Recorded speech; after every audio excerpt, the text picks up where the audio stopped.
God doesn't call us to do things because we're able. He calls us to do things because He's able. How about spending time with me in Hebrews 11 and watch how God gives power to the weak?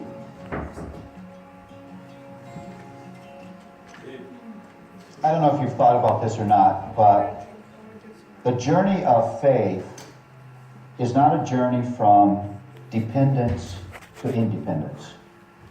The journey of Christian maturity is not a journey from dependence to independence. The journey that God is taking us on is a journey from independence to dependence. Because human beings were not created to be independent. And in fact, it's one of the things that I always think about when I read the first few chapters of Genesis. Here's Adam and Eve, perfect people, living in a perfect world, living in perfect relationship with God. There is no sin, there is no brokenness, there is no failure, there is no alienation, all of that stuff that we deal with. It's a perfect environment, perfect relationship with God, perfect people. But they are completely dependent on God. If you look at the passage, immediately upon creating Adam and Eve, what does God do? Do you know? He talks to them. Because they don't have a clue. They are not able to figure out life on their own. They are utterly dependent on the directions of God. And we know that the darkest moment in human history is when Adam and Eve decided to be independent of God.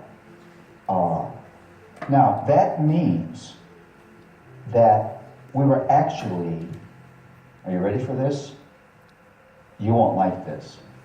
We were created to be weak. Weakness is not a problem. Weakness is a plan.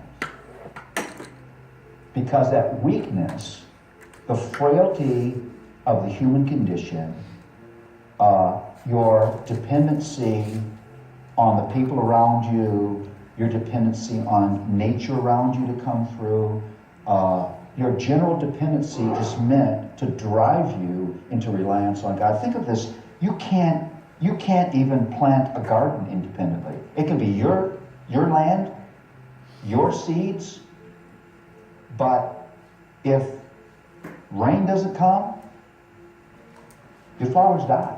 I mean, I used to think of this, my brother lived on a farm for a while, and I used to think of how utterly dependent farmers are on things that they can't control.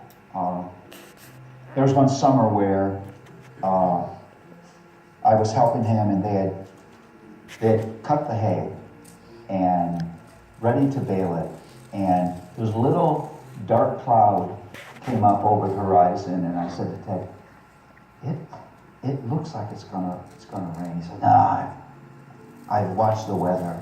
And so we're having lunch, we were drinking mint tea on the porch, and this cloud got bigger and bigger, and it began to rain. It rained for a week, and that hay turned black. Thousands of dollars rotting in the field. And Ted said to me, glory to God. That was his response. I'll never forget it. Glory to God. This is God. For all of our planning, for all of our wise choices, you fool yourself to think that you're independent. You fool yourself to think that you're writing your own story. You fool yourself if you think, I can do this by myself. Independence is the most attractive delusion of a human being. Because nobody is independent. You know this if you're a parent. Little Jimmy realizes that his shoes have the laces, and he wants to try to tie his shoe. He has no idea how to make a bow. And so he's fumbling with the laces, and you reach down to help him. What does he do? He slaps away your hand. Because he wants to hold on to the delusion of his own self-sufficiency, his own independence. Well, all right, so what's the pause there? We'll talk about it a little bit.